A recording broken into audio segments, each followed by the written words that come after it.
Good evening सभी को। आप लोगों ने कहा कि क्रिस्टल फील्ड थ्योरी एक बार एक्सप्लेन कर दिया जाए, तो वही थ्योरी मैं लेकर के आया हूँ। इसके पहले हमने बैलेंस बॉन्ड थ्योरी एक्सप्लेन किया था, जिसमें हमने ये बताया था कि कैसे आप किसी कोऑर्डिनेट कॉम्प्लेक्स में हाइब्रिडाइजेशन और ज्योमेट्री किसी मॉलिक्यूल कॉम्प्लेक्स की कैसे एक्सप्लेन करोगे। क्रिस्टल फील्ड थ्योरी क्यों पढ़ना चाहिए और क्रिस्टल फील्ड थ्योरी पढ़ने के बाद आप क्या क्या कर पाएंगे, इस चीज को भी मैं बता दूं। क्रिस्टल फील्ड थ्योरी इसलिए पढ़नी चाहिए क्योंकि क्रिस्टल फील्ड थ्योरी की जानकारी से आप लोग ये बता पाएंगे कि किसी कोऑर्डिनेट कॉम्प्लेक्स का डी ऑर्बिटल कैसे डीजेनरेट होता है और क्यों डीजेनरेट होता है, इसकी जानकारी मिलेगी। प्लस क्रिस्टल फील्ड थ्योरी की जानकारी से आपको एग्जैक्ट मैग्नेटिक मोमेंट कैसे कैलकुलेट करोगे, क्रिस्टल फील्ड स्टेबलाइजेशन एनर्जी कैसे कैलकुलेट करोगे, और मैग्नेटिक नेचर क्या होगा कोऑर्डिनेट कॉम्प्लेक्स का, इसको एक्सप्लेन करने में आप सक्सेस हो जाओगे। ठीक है, और स्पिन मल्टीप्लिसिटी कैलकुलेट करने में आप लोग सक्सेस हो जाओगे।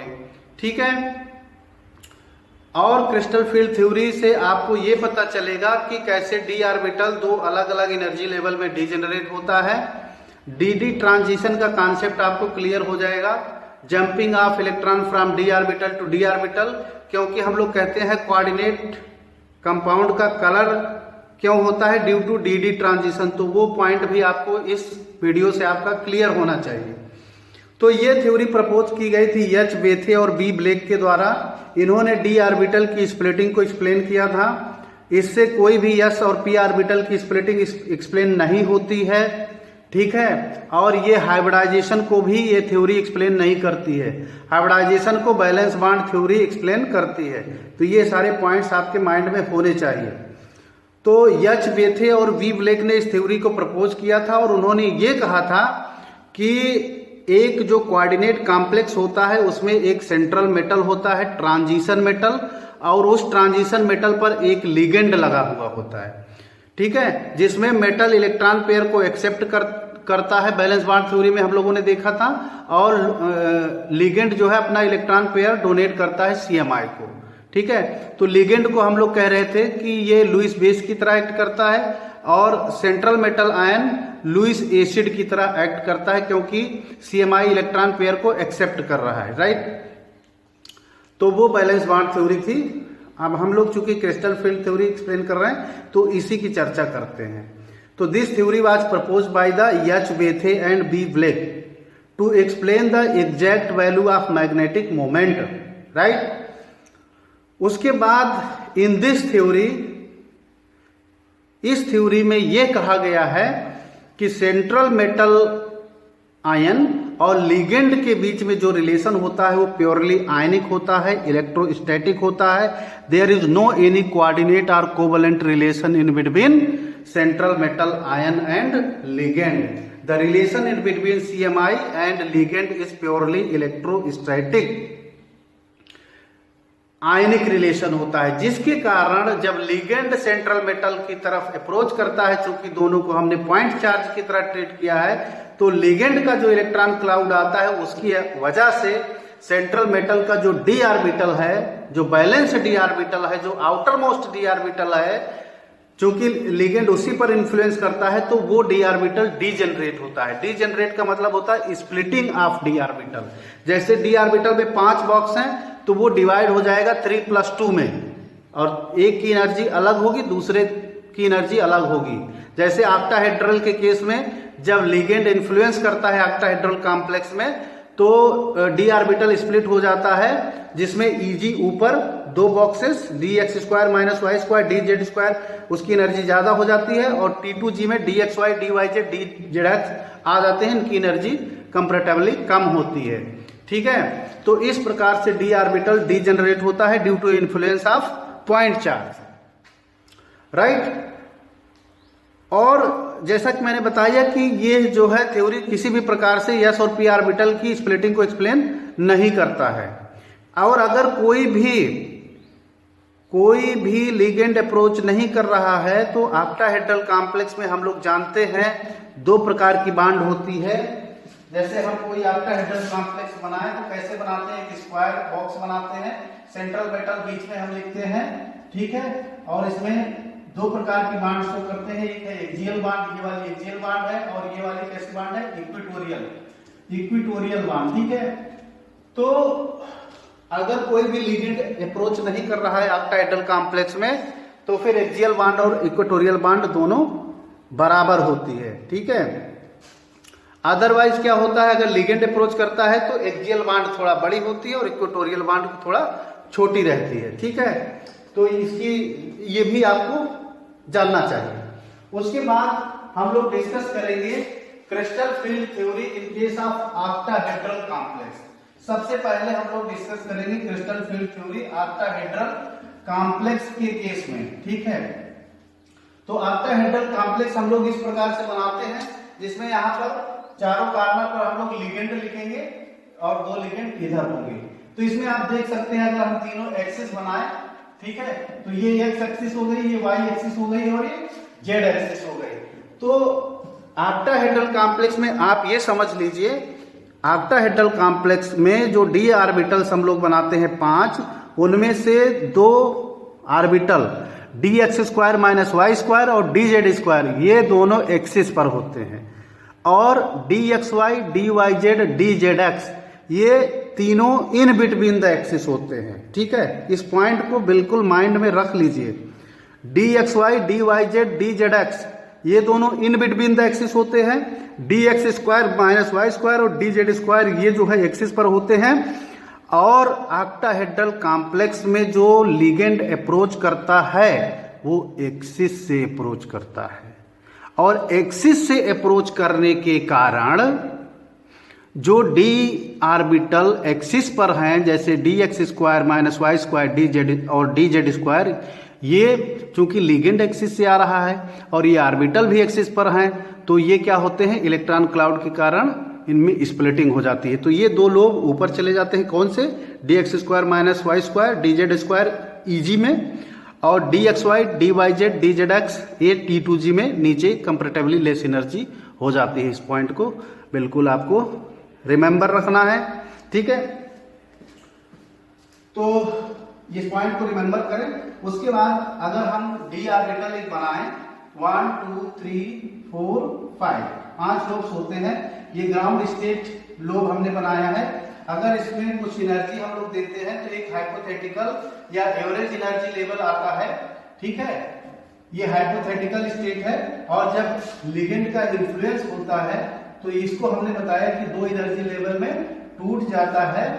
एक है नीचे T2G और ऊपर EG में 2 लोब्स चले जाते हैं। ये कौन कौन से लोब हैं, D X square minus Y square और ये डी जेड स्क्वायर, और ये क्या है, D X Y, D Y Z और डी जेड एक्स। ऐसा क्यों हुआ मैं बता चुका हूं, क्योंकि लिगेंड कहां से आ रहा है, एक्सिस से आ रहा है। एक्सिस से आने के कारण चूंकि D X square Y square axis पर है, डी जेड स्क्वायर, तो ये ऊपर चला गया, इसकी ज्यादा एनर्जाइज हो गया और रिमेनिंग नीचे आ गया। और ये ऑक्टाहेड्रल की बात मैं कर रहा हूं, ऑक्टाहेड्रल कॉम्प्लेक्स में। ठीक है, नोट कर लिया जाए। और उसके बाद T2G और EG और T2G के बीच में एक इमेजिनरी लाइन हम खींचेंगे और इसको हम लोग कहते हैं बैरी सेंटर। ठीक है, तो हम लोग यहाँ पर crystal field spreading in octahedral complex की बात कर रहे हैं सबसे पहले। ठीक है, ऑक्टाहेड्रल कॉम्प्लेक्स में बात कर रहे हैं। तो barycentre is the imaginary line in between 2 energy level T2G and EG।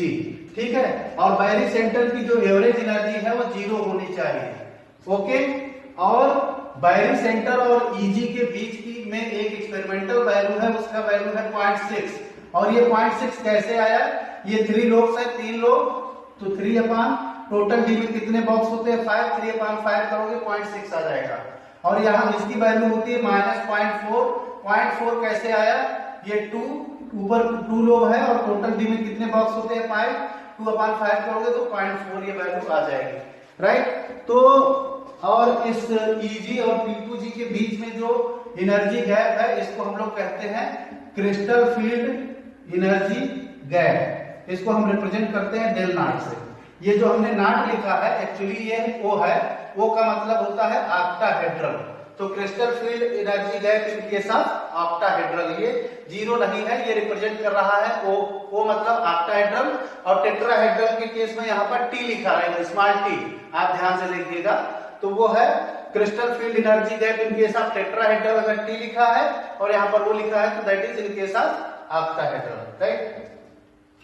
तो ये स्प्लिटिंग अगर आपको क्लियर हो गई है तो फिर आप बहुत आसानी से crystal field stabilization energy calculate कर सकते हो। एक पॉइंट और मैं बता दूं, अगर स्ट्रांग फील्ड लिगेंड होगा तो इलेक्ट्रॉनों का रिपल्सन ज्यादा होगा और एनर्जी गैप ज्यादा होगा। एनर्जी गैप ज्यादा होगा तो फिर वहां पर इलेक्ट्रॉनों की फिलिंग जो हम लोग करेंगे वो ऑफ-बाउ रूल और हुंड रूल को फॉलो नहीं करेगा। और अगर वीक फील्ड लिगेंड लगा हुआ है तो इलेक्ट्रॉनों का रिपल्सन कम होगा, ये एनर्जी गैप कम होगा, और वहां पर जब हम लोग इलेक्ट्रॉनों की फिलिंग करेंगे तो वहां पर ऑफ-बाउ रूल और हुंड रूल को फॉलो करते हुए हम लोगों को इलेक्ट्रॉन की फिलिंग करनी है। तो आइए हम लोग देखते हैं कि कैसे हम लोग इलेक्ट्रॉनों की फिलिंग करते हुए क्रिस्टल फील्ड स्टेबलाइजेशन एनर्जी को कैलकुलेट करते हैं। अब हम लोग CFSC कैलकुलेट करें। CFSC कैलकुलेट करने के लिए फार्मूला नोट कर लीजिए। CFSC is equal to 0.6 into A plus -0.4 into B। Okay, इसको ब्रैकेट में रखें, इसको ऐसे कर दीजिए। ये फार्मूला है जिससे हम लोग CFSC कैलकुलेट करेंगे, ठीक है। अब आप इसमें A और B क्या है, A और B क्या है, A जो है Eg में उपस्थित इलेक्ट्रॉनों की संख्या है A, और B क्या है T2g में, लोअर एनर्जी जो पार्ट है उसमें उपस्थित इलेक्ट्रॉन की संख्या है, ठीक है। और जितना स्ट्रांग फील्ड लिगेंड होगा जो मैंने बताया उतना इलेक्ट्रॉनों का रिपल्सन ज्यादा होता है, जितना इलेक्ट्रॉनों का रिपल्सन ज्यादा होता है उतना एनर्जी गैप होता है, जितना एनर्जी ज्यादा गैप होता है फिर उसमें जो है ऑफ-बाउ रूल और हुंड रूल फॉलो नहीं करता है। अगर वीक फील्ड लिगेंड होगा तो इलेक्ट्रॉनों का रिपल्सन कम होगा, एनर्जी गैप कम होगी, वहां पर इलेक्ट्रॉनों की फिलिंग हम लोग करेंगे according to aufbau rule and Hund rule, right. उसके बाद ये पॉइंट क्लियर होना चाहिए। उसके बाद आते हैं हम लोग crystal field stabilization energy calculate करेंगे ऑक्टाहेड्रल कॉम्प्लेक्स में। ऑक्टाहेड्रल कॉम्प्लेक्स में crystal field stabilization energy calculate करना है, और लिगेंड जो होना चाहिए कंडीशन है वीक फील्ड लिगेंड लगाना है, ठीक है, वीक फील्ड लिगेंड होना चाहिए, और क्या होना चाहिए, एनर्जी गैप पेयरिंग एनर्जी से कम होनी चाहिए, ठीक है। तो मान लीजिए अपने पास एक कॉन्फ़िगरेशन है D1 कॉन्फ़िगरेशन है। तो D1 कॉन्फ़िगरेशन है तो सबसे पहले T2g में इलेक्ट्रॉन हम लोग लिखेंगे। T2g में हम लोग जानते हैं 3 बॉक्सेस होते हैं, फिर Eg में इलेक्ट्रॉन लिखेंगे, ठीक है, उसमें 2 बॉक्सेस होते हैं, फिर हम लोग यहाँ पर स्पिन ऑफ द इलेक्ट्रॉन निकाल लें, फिर अनपेयर्ड इलेक्ट्रॉन की संख्या लिख लें, यहाँ पर कितने अनपेयर्ड इलेक्ट्रॉन है, नंबर ऑफ अनपेयर्ड इलेक्ट्रॉन यहाँ पर नोट कर लें। उसके बाद यहाँ पर हम लोग निकाल लें मैग्नेटिक मोमेंट। मैग्नेटिक मोमेंट के बाद 2s+1 कैलकुलेट कर लें। 2s+1 क्या है, स्पिन मल्टीप्लिसिटी है। उसके बाद मैग्नेटिक नेचर कॉम्प्लेक्स का कैसा होगा, मैग्नेटिक नेचर कॉम्प्लेक्स का लिख डालिए। मैग्नेटिक नेचर लिखने के बाद फिर आप CFSC सबसे लास्ट में हम लोग लिखेंगे, राइट। तो जैसे यहाँ पर हमने D1 कॉन्फ़िगरेशन लिया, मतलब 1 इलेक्ट्रॉन इसमें चला जाएगा, बाकी सारे बॉक्सेस इम्पटी। स्पिन कैसा है, +½ अनपेयर्ड इलेक्ट्रॉन कितना हो गया 1। मैग्नेटिक मोमेंट का फार्मूला हमने बताया है √n+2bm होल मैग्नेटॉन, ठीक है।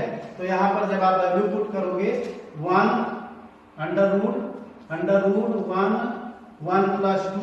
तो √2 वैल्यू आ जाएगी यहाँ पर, राइट। फिर 2s+1 कैलकुलेट करें।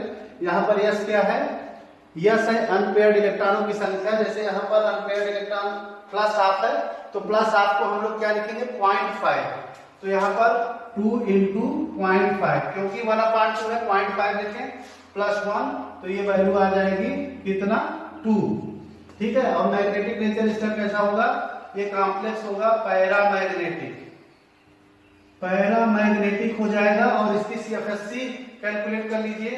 CFSC के लिए फार्मूला दिया है 0.6 × A +- 0.4 × B, ठीक है। तो यहाँ पर 0.6 इंटू ए की वैल्यू 0, ए में कोई इलेक्ट्रॉन, ये Eg में उपस्थित इलेक्ट्रॉन है ए और T2g में उपस्थित इलेक्ट्रॉन है बी। ठीक है, तो यहाँ पर ए में 0 इलेक्ट्रॉन है इंटू 0 प्लस माइनस बी में कितना इलेक्ट्रॉन है अनपेयर्ड 1 इंटू 0.4। ठीक है, तो ये हो जाएगा माइनस 0.4 इसकी CFSC आ जाएगी। ठीक है, ऐसे सपोज करिए आपके पास D2 कॉन्फ़िगरेशन है। कैसा कॉन्फ़िगरेशन है D2? तो ये 3 बॉक्सेस आप बना लेंगे T2g में, Eg में आप बना लेंगे 2 बॉक्स, इलेक्ट्रॉन फिल करें 2 इलेक्ट्रॉन, आप रूल और होल्ड रूल को फॉलो करते हुए 2 बॉक्स में 2 इलेक्ट्रॉन चले जाएंगे, दोनों अनपेयर्ड होंगे। Spin off the electron 1/2 plus 1/2, मतलब दोनों की स्पिन ऊपर की तरफ है प्लस हाफ, अनपेयर्ड इलेक्ट्रॉन हो गए 2, मैग्नेटिक मोमेंट आ जाएगा 2 + 2 4, 4 × 2 = 8, √8 हो जाएगा ये। ठीक है, मल्टीप्लिसिटी कितनी हो जाएगी 1/2, 1/2 दोनों हाफ है, हाफ कितना हो गया 1, तो यहाँ पर s की वैल्यू क्या रखेंगे 1, तो 2 × 1 + 1 कितना आ गया 3। कॉम्प्लेक्स कैसा होगा पैरामैग्नेटिक,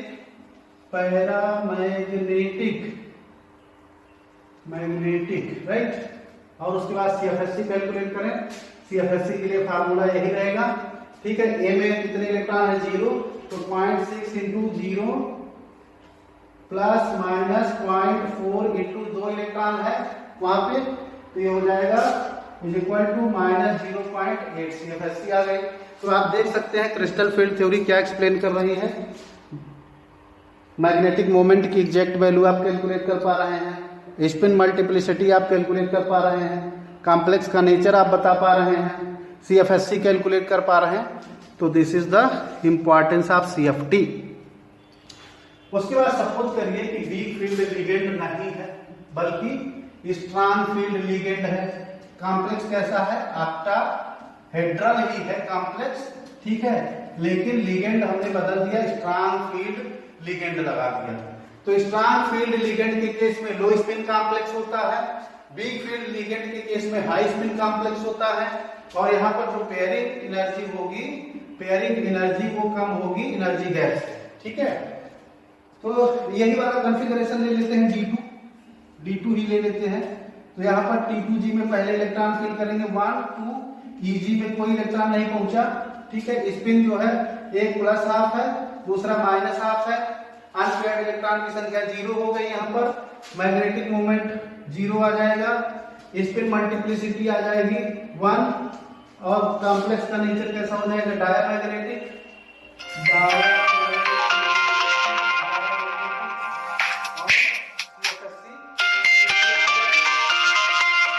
यहाँ पर जो है अनपेयर्ड इलेक्ट्रॉनों की संख्या 0 है, लेकिन चूंकि T2g में 2 इलेक्ट्रॉन अवेलेबल है, तो यहाँ पर आप वैल्यू पुट कर दीजिए। फार्मूला यही है 0.6 इंटू ए प्लस माइनस 0.4 इंटू बी। ठीक है, बी में यहाँ पर कितने इलेक्ट्रॉन है 2, तो ये हो जाएगा -0.4 इंटू 2 इज इक्वल टू -0.8। ठीक है, तो CFSC जब कैलकुलेट कर रहे हो तो वहां पर ये देखना है कितने इलेक्ट्रॉन T2g और Eg में प्रेजेंट है, उसमें अनपेयर्ड से मतलब नहीं, कितने इलेक्ट्रॉन ये देखना है और वो वैल्यू पुट करनी है। ठीक है, तो इस तरह से आप क्रिस्टल फील्ड स्टेबलाइजेशन एनर्जी, पहले हमने वीक फील्ड लिगेंड लिया, फिर स्ट्रांग फील्ड लिगेंड लिया। आप लोग ये तो समझ ही रहे होंगे D1 D2 ये सब क्या है। जैसे एक एग्जाम्पल मैं ले लेता हूं समझाने के लिए आपको, इसको मिटा देता हूं। D1 D2 D3 का क्या मतलब है वो समझ लीजिए। जैसे आपके पास एक कॉम्प्लेक्स है Fe H2O टेकन 6 प्लस। ठीक है, तो यहाँ पर जो सेंट्रल मेटल का आउटर इलेक्ट्रॉनिक कॉन्फ़िगरेशन आएगा उसी को हमने लिखा है। जैसे यहाँ पर देखिए Fe का पहले ऑक्सीडेशन स्टेट कैलकुलेट कर लीजिए, X प्लस H2O का 0 होता है, 0 × 6 इज इक्वल टू +2 आ गया, तो X की वैल्यू कितनी हो गई +2।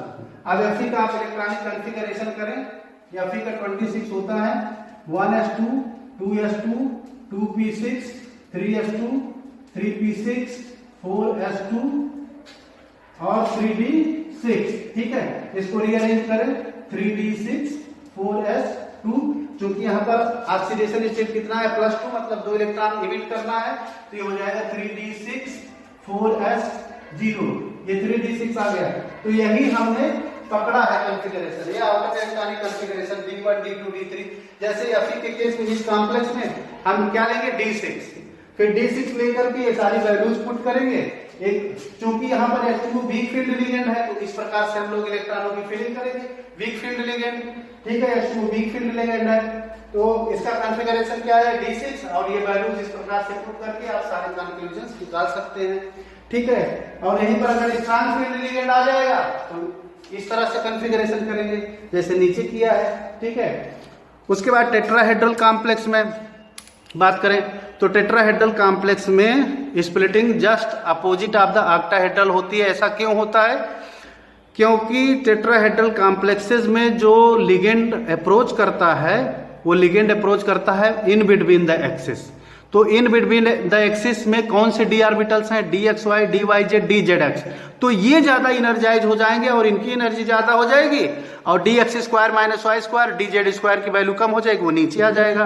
तो इसलिए टेट्राहेड्रल जस्ट अपोजिट हो जाता है क्योंकि उसमें ligand in between the axis से आते हैं। ऑक्टाहेड्रल में कहां से आ रहे थे? एक्सिस पर से अप्रोच कर रहे थे। टेट्राहेड्रल में कहां से आ रहे हैं? इन बिटवीन द एक्सिस से आ रहे हैं, इसलिए वो उनकी स्प्लिटिंग डिफरेंट हो जाती है, ऑक्टाहेड्रल का जस्ट अपोजिट हो जाता है। बाकी सारा प्रोसेस ऐसा ही आपको करना है। एक बार स्ट्रांग फील्ड लिगेंड लगा करके आप कैलकुलेट कर लें, एक बार वीक फील्ड लिगेंड लेकर के आप कैलकुलेट कर लें। उस पर भी मैं वीडियो आपको बना करके दूंगा और इससे आप लोग डी ट्रांजिशन एक्सप्लेन कर सकते हैं। डी ट्रांजिशन का मतलब मैं बता चुका हूं, jumping of electron from D to D. D to D का मतलब क्या हुआ? जैसे ये T2G से EG में इलेक्ट्रॉन जंप कर जाए, यहाँ पर 1 इलेक्ट्रॉन है, इसको अगर हम एनर्जी दें तो ये जंप कर जाए।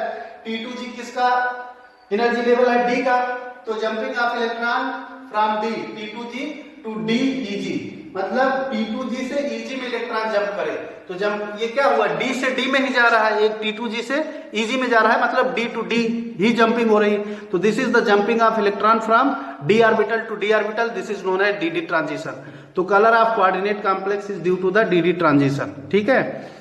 तो टेट्राहेड्रल के केस में भी हम लोग जस्ट इसका अपोजिट थोड़ा सा दिमाग लगा लेना है, बाकी सारा प्रोसेस वही है। अगर आप नहीं कर पाएंगे तो मैं डेफिनेटली उस पर भी वीडियो अपना प्रेजेंट करूंगा, तब तक आप इसकी प्रैक्टिस करिए। बहुत सिंपल है, बहुत आसान है। Thank you, have a nice day, take care, be careful, see you, good day.